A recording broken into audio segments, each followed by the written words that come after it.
Buenas tardes a todos, mi nombre es Serena. Nosotros vamos a abordar el tema La Escuela Nueva y la Pedagogía del Oprimido por Paulo Freire.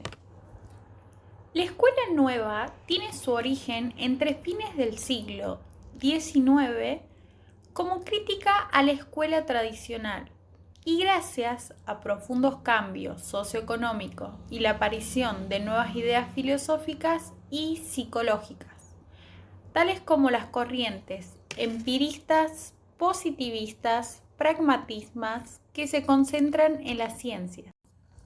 El movimiento de la Escuela Nueva tuvo características diferentes en su origen y evolución según se trate de Estados Unidos o Europa.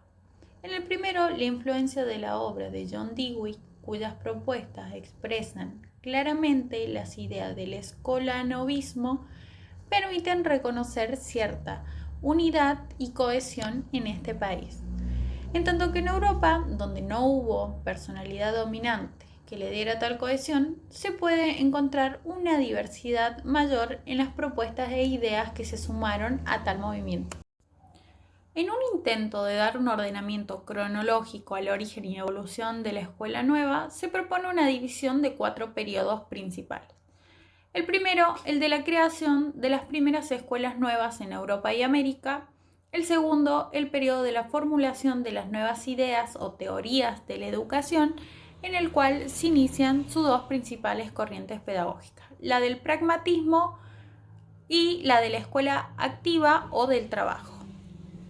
En la tercera hablamos del periodo de la creación y publicación de los primeros métodos activos, y en la cuarta, el periodo de difusión, consolidación y oficialización de las ideas y métodos de la educación nueva.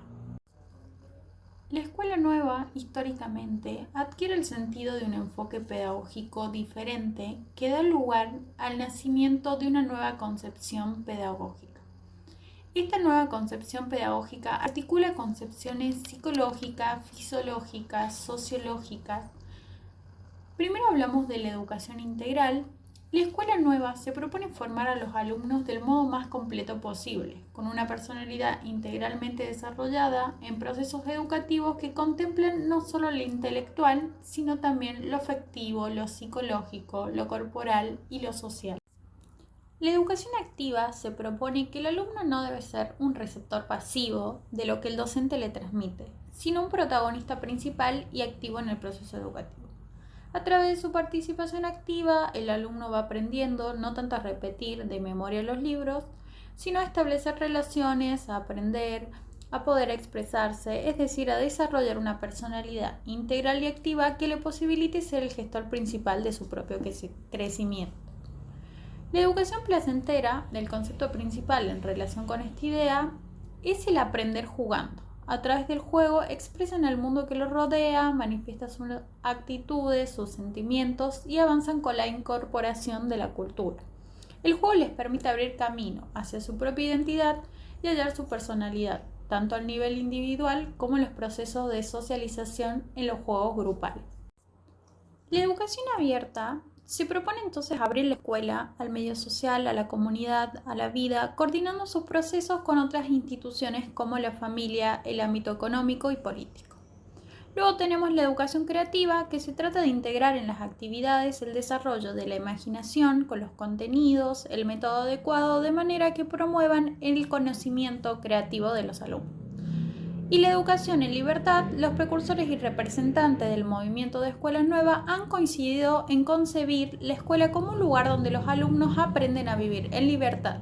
Predominan las ideas sobre la libertad que sostienen que esta es posible si se desarrolla basada en la responsabilidad y el compromiso. El movimiento de la escuela nueva en Argentina posee una existencia silenciada, aparece como un intento de experimentación posible, aparece en forma aislada, en pocas escuelas, producto de la acción de pedagogos individuales, es considerada como coto los excesos del positivismo imperante en la pedagogía argentina. La escuela nueva se constituyó con múltiples y variadas aportaciones de experiencias y autores de diferentes países. A continuación hablaremos de los aportes que cada uno de ellos dejaron a la escuela nueva. Ovid de Cloy mencionaba la frase escuela para la vida por la vida, hablaba de la pedagogía de la recreación. María Montessori utilizó el método Montessori, donde hablaba de la libertad del niño de desarrollarse a su ritmo en un entorno estimulante de comprensión y observación. Dewey se lo denominó el padre de la pedagogía. La educación es la vida misma, aprender haciendo. Rousseau se consideraba como el principal precursor de la nueva escuela. Mencionó que los docentes deben generar situaciones que propicien el aprendizaje significativo. Paulo Freire habló sobre la pedagogía de la liberación, donde el alumno es un ser pensante, crítico y reflexivo, y Piaget con el psicogénesis. Paulo Freire fue un pedagogo brasileño reconocido principalmente por su obra pedagógica del oprimido. Sus pensamientos son de diferentes temáticas, van por ejemplo de lo político a lo educativo. En el ámbito pedagógico es muy relevante porque creó un método de alfabetización que actualmente se adapta en las diferentes partes del mundo. Y bueno, su método fue básicamente pensado para alfabetizar adultos que trabajaban como obreros y campesinos. Cuando Freire habla del sujeto oprimido, se refiere al sujeto que está siendo mediado por un opresor que trata de hacer o construir sujetos por medio de la repetición, que todo sea muy mecanizado en la educación. Por eso es tan importante para él que la persona pueda concientizar, que tome concientización, porque eso implica que el pueblo pueda lograr y modificar esa situación que tiene de oprimido. Y bueno, también es muy importante comprender el papel que tenemos en el mundo y con el mundo, porque somos seres de transformación y no de la adaptación. El hombre va creando y transformando el mundo de acuerdo a sus necesidades. Cuando hablamos de homonización, no hablamos solo del proceso biológico, sino que también hablamos de historia y cultura. Y bueno, cuando nos referimos a tales, aparece la alfabetización, que es muy importante para Freire, porque para él no es solo saber leer y escribir, sino que es poder desarrollarse uno mismo con las habilidades de la lectura, por ejemplo, comprendiendo un texto. Y bueno, implica, por ejemplo, también las realidades sociales, políticas y también económicas en las que uno vive. Tienen mucha influencia porque para poder alfabetizarnos necesitamos el pensamiento autónomo, también la confianza para poder construir y transformar nuestra propia historia. Otro punto muy importante es la expresión verbal que tenemos como persona, porque siempre tiene que ser dentro de un mismo marco, dentro de un código común, para que la otra persona pueda comprenderlo, porque si decimos y pronunciamos palabras que no están dentro de su mismo código, el destinatario no nos va a entender el mensaje que le estamos queriendo que generar y dar. Bueno, ahí se genera la codificación y la decodificación. El emisor es el que codifica el mensaje y el receptor es el que lo decodifica para poder entenderlo. Por ejemplo, estos códigos pueden ser los idiomas, los códigos artificiales como el sordomudo, también hay códigos naturales y bueno, y las señas públicas también. Paulo Freire también se refiere a la educación bancaria, que es la sociedad opresora. Ahí la educación gira alrededor del maestro y él es el protagonista principal. Impone siempre las reglas para explicar la estructura de la dominación y bueno, su objetivo es la domesticación social. En esa situación propone la educación liberadora, que comienza con la superación de la contradicción educador y educando, que ambos sean sujetos intercomunicados, quienes se reconocen en sus respectivos roles y que juntos aprendan y construyan el conocimiento en la medida que tienen un compromiso para hacerlo con libertad y capacidad crítica. Bueno, de esta manera maestros y estudiantes comparten un mismo estatus construido conjuntamente en un diálogo pedagógico. La educación liberadora tiene el propósito que es la revelación de las estructuras de la dominación, no solo educativas, sino sociales. Esta educación promueve el diálogo a través de la palabra, despierta también la creatividad y la crítica reflexiva en el educando, refuerza el carácter histórico de los seres humanos y promueve el cambio y la lucha por la emancipación.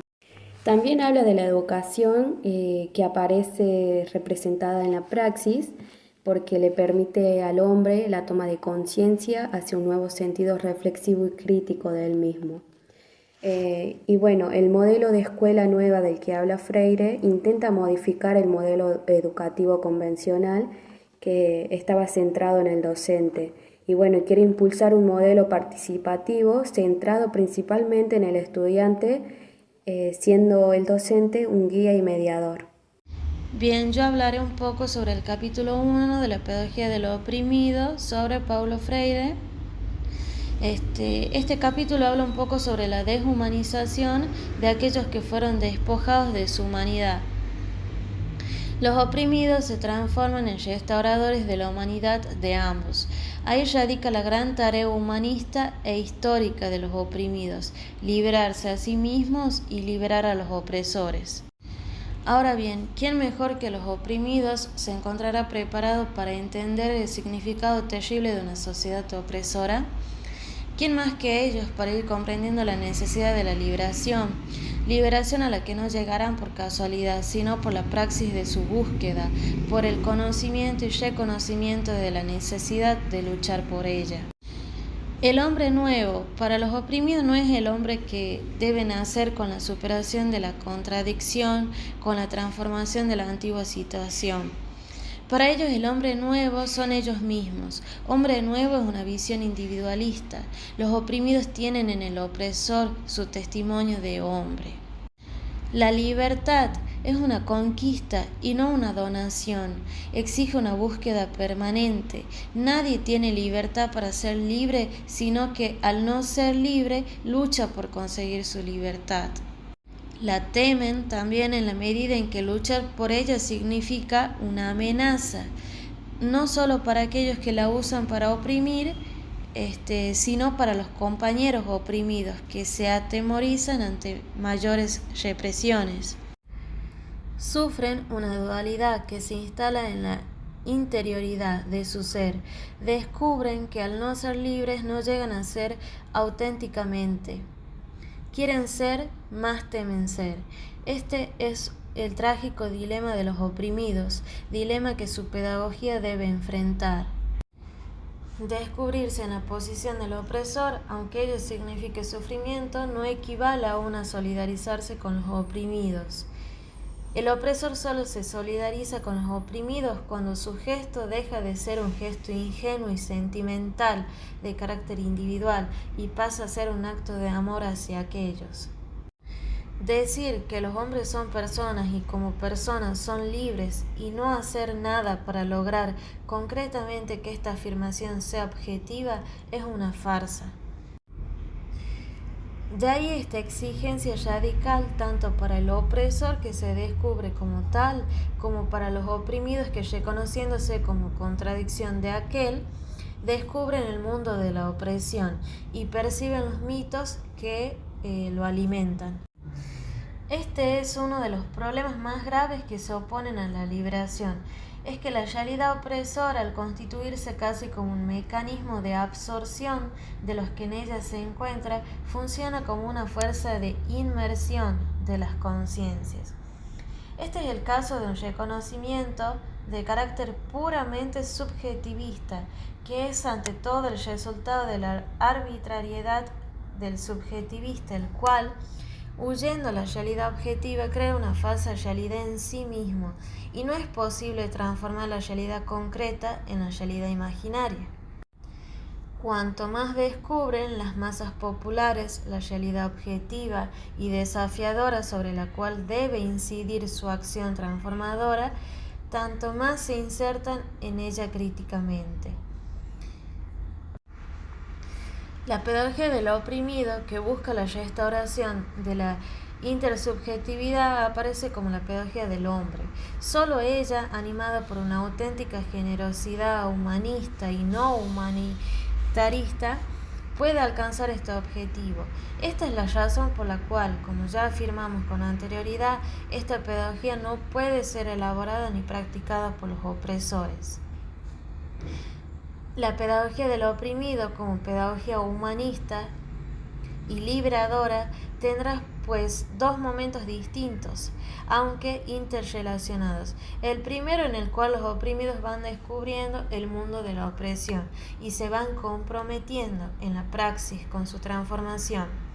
Y el segundo, en que una vez transformada la realidad opresora, esta pedagogía deja de ser del oprimido y pasa a ser la pedagogía de los hombres, en proceso de permanente liberación.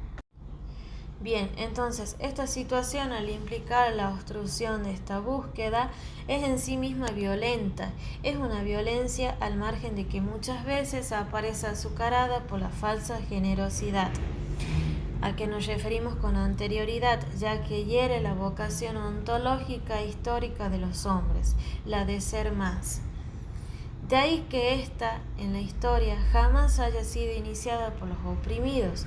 ¿Cómo podrían los oprimidos iniciar la violencia si ellos son el resultado de una violencia? ¿Cómo podrían ser los promotores de algo que al instaurarse objetivamente los constituye? No existirían oprimidos si no existiera una relación de violencia que los conforme como violentados. Es una situación objetiva de opresión. Los oprimidos, como objetos o cosas, carecen de finalidades. Dichas finalidades son aquellas las cuales les prescriben los opresores. Frente a todo esto, ante nosotros surge un gran problema de tal innegable importancia que ha de ser observado junto con el conjunto de estas consideraciones, de su adhesión a la lucha de estos por su liberación. A ellos, como siempre, les ha cabido en la historia de esta lucha un gran papel fundamental. Sin embargo, sucede que al pasar del polo de los exportadores, en la que estaban tal como herederos de la explotación, o así como espectadores indiferentes de la misma, lo cual significaba su convivencia con la explotación. O sea que casi siempre llevan consigo la huella de su origen, sus prejuicios, sus deformaciones y entre ellas la desconfianza en el pueblo.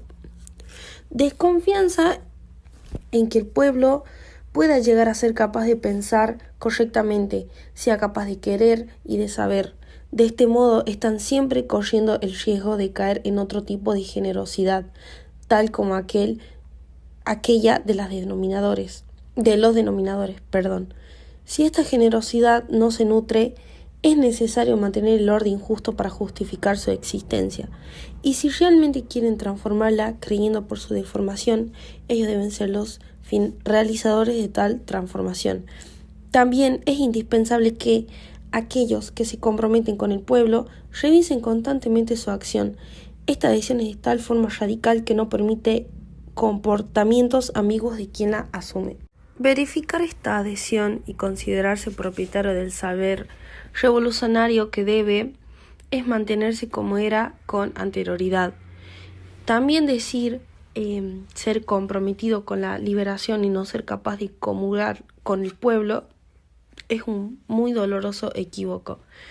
Aproximarse a él y sentir cada paso, en cada duda, en cada expresión, una especie de temor, pretendiendo imponer su estatus, es mantener la dicha nostalgia de su origen.